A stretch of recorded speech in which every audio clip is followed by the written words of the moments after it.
समाजशास्त्र क्या है? क्या बता सकती हो कि समाजशास्त्र क्या है? बड़ा के बोलिए।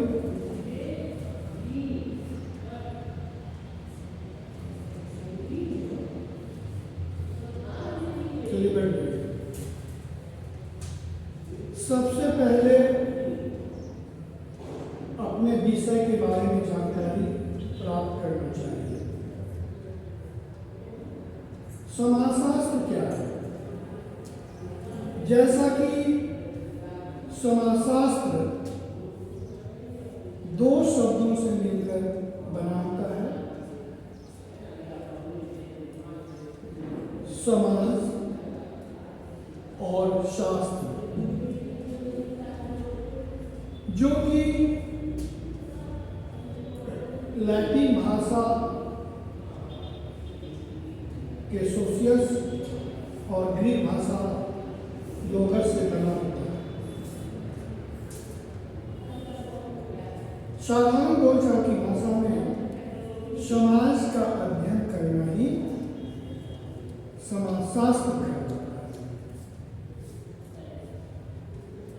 इसके जनक अगस्त कॉम्टे हैं, जो फ्रांस के एक प्रसिद्ध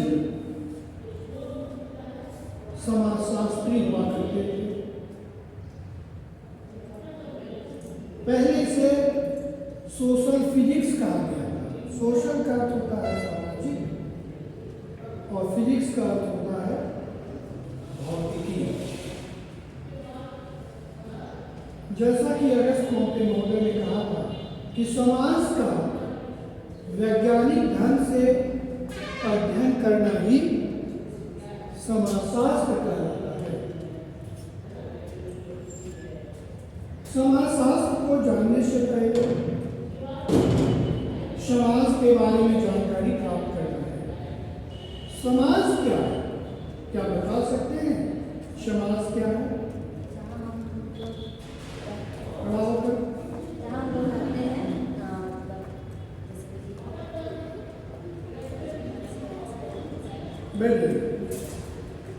व्यक्तियों का एक ऐसा समूह जो किसी निश्चित स्थान पर निवास करता है, रहता है और उसके बीच पारस्परिक क्रियाएं होती है, उसे समाज कहते हैं।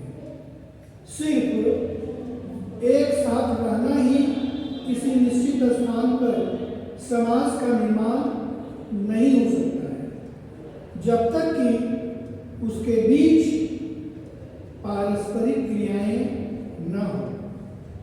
अब प्रश्न उठता है, पारस्परिक क्रियाएं क्या है? पारस्परिक क्रियाएं का मतलब होता है एक दूसरे को सहयोग करना, है ना? जब तक समाज में सहयोग की भावना नहीं होगी, लोगों को सहयोग की भावना नहीं होगी, तब तक समाज का निर्माण नहीं हो सकता है। जैसे उदाहरण के तौर पर अगर कोई किसान कहता है कि जो अन्न मैं उपजाता हूँ वो मैं किसी को नहीं दूंगा, नहीं बेचूंगा, क्या ये पारस्परिक क्रियाएं हैं? नहीं। कोई डॉक्टर अगर कहता है कि मैं मरीज को नहीं दे दूंगा, तो ये पारस्परिक क्रियाएं हैं? नहीं। कोई शिक्षक अगर बोलता है कि मैं बच्चों को नहीं पढ़ाऊंगा, तो ये पारस्परिक क्रियाएं नहीं है। इसलिए जब तक समाज में पारस्परिक क्रियाएं नहीं होगी, समाज का निर्माण नहीं हो सकता है। दूसरा प्रश्न है, क्या समाज के बाहर मनुष्य का विकास हो सकता है? नहीं हो सकता है। जैसा कि अरस्तु महोदय ने कहा था कि समाज का बाहर वही व्यक्ति निवास कर सकता है जो या तो देवता है या दानव। इसको साबित करने के लिए उन्होंने कुछ नवजात बच्चों को जंगल में जानवरों के साथ कुछ महीनों के लिए रख दिया गया। बीच बीच में बच्चों को भोजन की व्यवस्था कर दी गई थी, है ना? और कुछ महीनों के बाद देखा गया कि वो बच्चा धीरे धीरे जानवर जैसे चलने लगा, जानवर जैसे बात करने लगा। इसलिए कहा जा सकता है कि समाज के बाहर मनुष्य का विकास नहीं हो सकता है और वही समाज के बाहर रह सकता है जो देवता है या दानव। तो इस तरह से समाज शास्त्र की व्याख्या की गई। जैसा कि मैकाइवर ने कहा था कि समाज में जो सामाजिक संबंध है एक प्रकार का जाल। आज हम देखते हैं कि समाज शास्त्र का क्षेत्र धीरे धीरे काफी विकास की ओर जा रहा है और इस व्यवस्था को समाज में लाने के लिए विद्वानों ने अपनी अपनी बात रखी और कोई भी विषय है तो उसका क्षेत्र अवश्य होता है। जैसे अर्थशास्त्र है, राजनीति शास्त्र है, सभी का कुछ न कुछ स्कोप होता है। अर्थशास्त्र जो है तो यह हमें अर्थ के बारे में, रुपये पैसे धन के बारे में बताता है। और जब तक अर्थ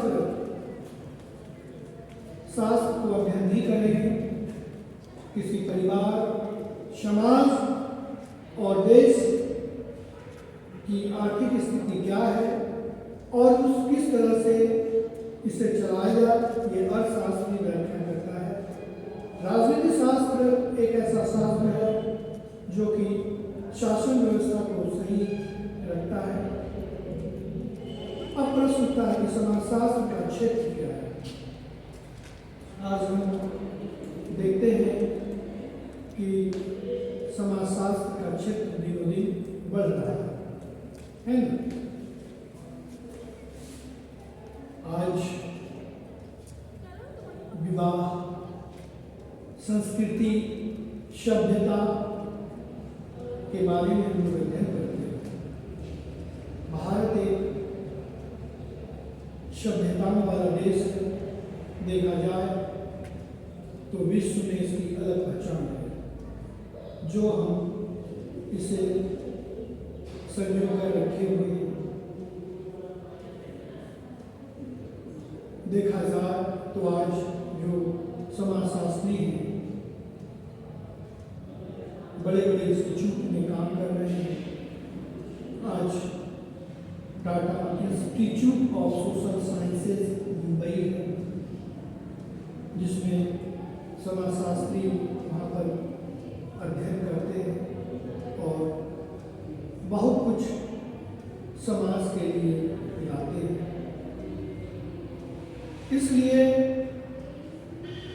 कहा जा सकता है कि समाजशास्त्र एक महत्वपूर्ण विषय है। इतना ही नहीं, अगर कोई बच्चा जुआरी बन जाता है, शराबी बन जाता है, चोरी करने सीख जाता है तो समाजशास्त्र में कैस स्टडी के माध्यम से उसे सही दिशा दिया जाता है। तो हम देखते हैं कि समाजशास्त्र का दिनों दिन महत्व बढ़ता जा रहा है। इसलिए हम जितना भी समाजशास्त्र का अध्ययन करेंगे उतना हम सीखेंगे। अर्बन क्षेत्र हो, ग्रामीण क्षेत्र हो, उसका अध्ययन करेंगे। तो यही समाजशास्त्र है।